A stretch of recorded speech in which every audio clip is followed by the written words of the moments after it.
This is the Kitchen Sink WP Podcast, episode 473. I program my home computer. We have a server crash, 404 error, page not found, links aren't working, system is crashing, system is crashing, system is crashing. Your old HTML website, barely alive. We have the technology.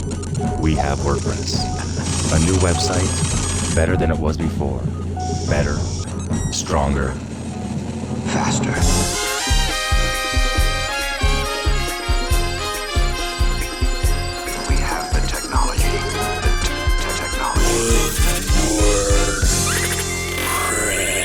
Why, hello everybody, this is Adam Silver, the host of the Kitchen Sink WP Podcast. Thanks for being here. Let's get started. All right, upcoming events. We have two next weekend. We have WordCamp Phoenix, March 24th and 25th.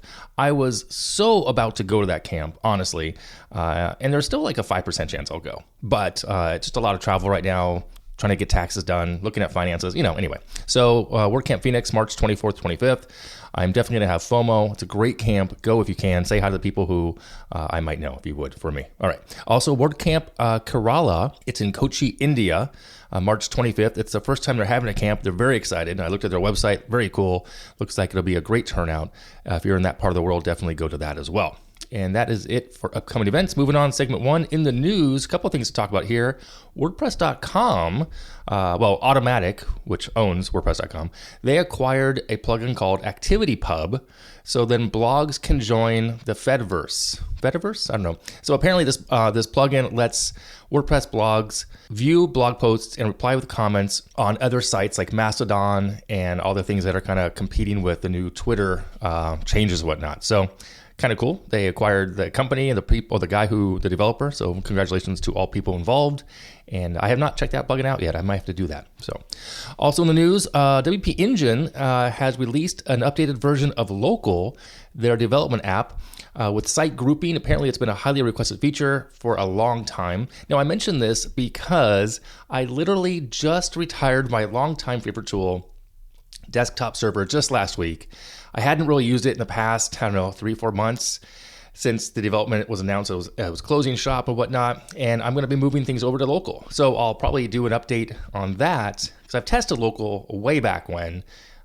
Back then it was, slow. It didn't really work well, but you couldn't use both Desktop Server and Local, and I was a Desktop Server user, loyal to the end. And anyway, so I'll do an update there as well coming soon. So there's that. Also in the news, Patchstack reports 328% more security bugs reported in WordPress plugins in 2022. There's a white paper out. I'll put a link to that in the show notes as well. And that's it for the news. All right, moving on to segment 2, the meat and potatoes of this week's episode, monetizing your blog. So a question was asked in a Slack group I'm a part of about a week or so ago, and I could have sworn that I did an episode about it over the past couple of years, but apparently I didn't. The only thing I found was episode 183, that's right, 193, where I shared the do's and don'ts of your website and offerings during the holiday season. So today, the question was, how can you monetize your blog? Or how can you help your clients monetize their blog? So here are 5 ways to monetize your blog. And they're pretty relevantly simple if you're in the day-to-day know of these things, but if you don't know, you don't know. So that said, I have 5 ways, in no specific order. We'll get to the end of that, like preferences at the very end of this.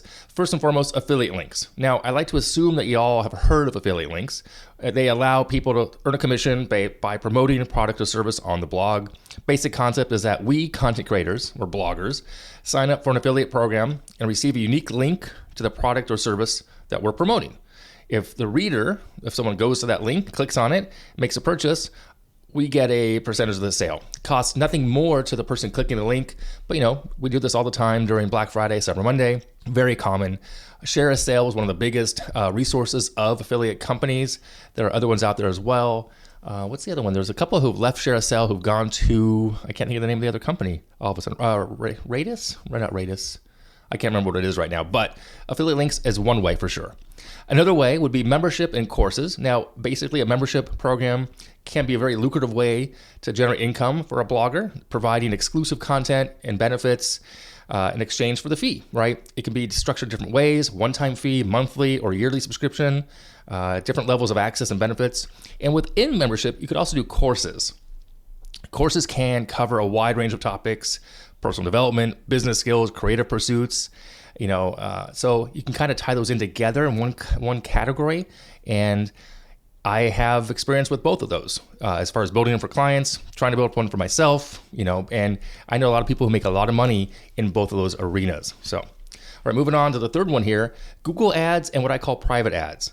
So Google Ads, also known as Google AdSense, is the program that allows, bloggers and content creators to earn revenue by displaying ads on the website. Now, these ads are generated by Google directly and in theory are relevant to the content of the website, of the blog.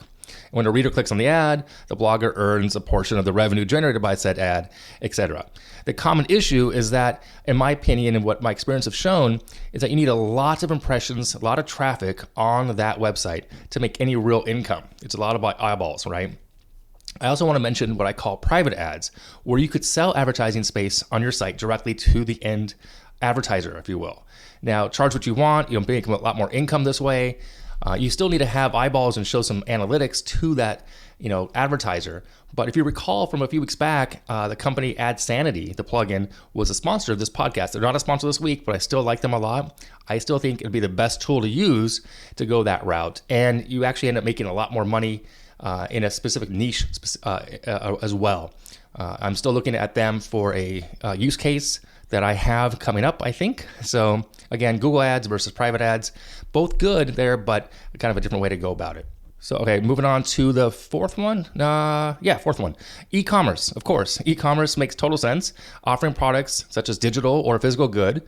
A blog owner, a website owner can generate income through the sale of items. Now, the income potential depends on the type of products and marketing. I have some experience here now as well, and I will say that a digital download has a lot more margin for income than a physical product. The physical product has a hard cost, a shipping cost, potential returns, whereas a digital download, you create it once, and in theory, it's just, evergreen for sales. You might have to do updates, maybe a new version if it's a plugin, but if it's an ebook or if it's audio file or stock photography, much easier. So e-commerce, a valid way to make some additional income from a website. And lastly, sponsors. Now, sponsors are interesting here, because sponsors can pay a website owner, a blogger, a content creator to promote their products or services, kind of like an affiliate on their blog. But sponsored content is where you get into a sponsored post, a review, a social media post. So this can be a way for people to monetize while also providing exposure for the sponsor. Now, I've done this as well. So, this is going to kind of come back to the question, do I have a favorite? Well, yes and no. Affiliates are probably the easiest, along for me, podcast sponsors. So a podcast sponsor, like a couple weeks back, was AdSanity. They pay for the spot. I create an ad. You, the listener, for example, gets a discount code. It's a win-win-win. So the difference to that is I'm being paid no matter whether or not someone is buying or not. Whereas an affiliate, I'm only getting paid if someone clicks that link and then buys. There's the difference there. So, of course, they all have their place, and probably a good idea to use a few of them in conjunction at the same time. That way you can kind of spread out the potential of multiple revenue streams. So there you have it. Once again, 5 ways: affiliate links, membership and courses, Google Ads / private ads, e-commerce, and of course, sponsors. So there you have it. Do you have a favorite? Are you using any of these? If you want to share with me, by all means, let me know. All right, moving on, segment 3, tip and tool of the week. Now, this was a tip sent in by Joey, the listener, a friend of mine out in, I think he's in Hong Kong? I think so, Singapore. Regarding the question that I asked, or someone else asked, about basing salaries in different countries. He directed me to a website called, it's a calculator, purchasing a power parity salary converter. It's a lot. I'll put a link in the show notes because it's on someone's private site.